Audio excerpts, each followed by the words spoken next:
Për herë të parë që nga nisja e gjyqit të tyre të përbashkët, Ilir Meta dhe Monika Kryemadhi shkëmbyen fjalë me njëri tjetrin. Me nota tensione të forta, ata ju drejtuan njëri tjetrit për akuzat që rëndojnë mbi ta. Ish-presidenti e fajsoni deputeten si përgjegjëse për para burgosjen e tij, ndërsa ky e fundit pretendon se këto janë fjalë të bashkëpunëtorëve të tij për t'i vënë pikërisht përballë njëri tjetrit.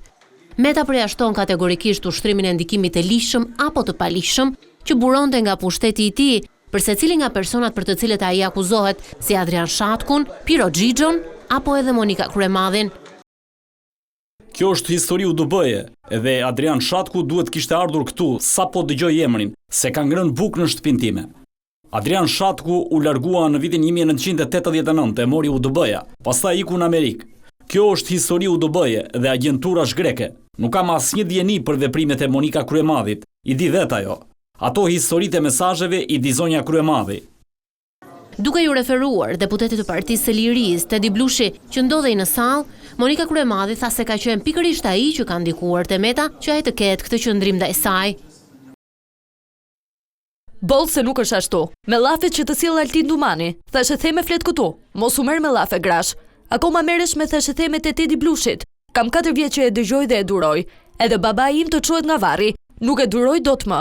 Do të t'i lexoj dhe unë mesazhet ty, të marrësh vesh. Me llafet e këtij rroktari merresh ti. Gjykata e paralajmëroi atë që nëse e përsërit sjelljen, do të largohet nga seanca dhe do të gjobitet.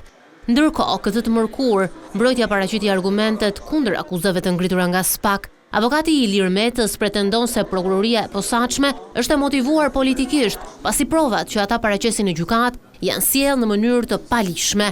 Mes tyre bën pjesë edhe incizimi i ish-ministrit e energjetikës Dritan Prifti, i cili e ka regjistruar Metën me iniciativë personale për çështjen Çezdia dhe jo me vendim gjykate.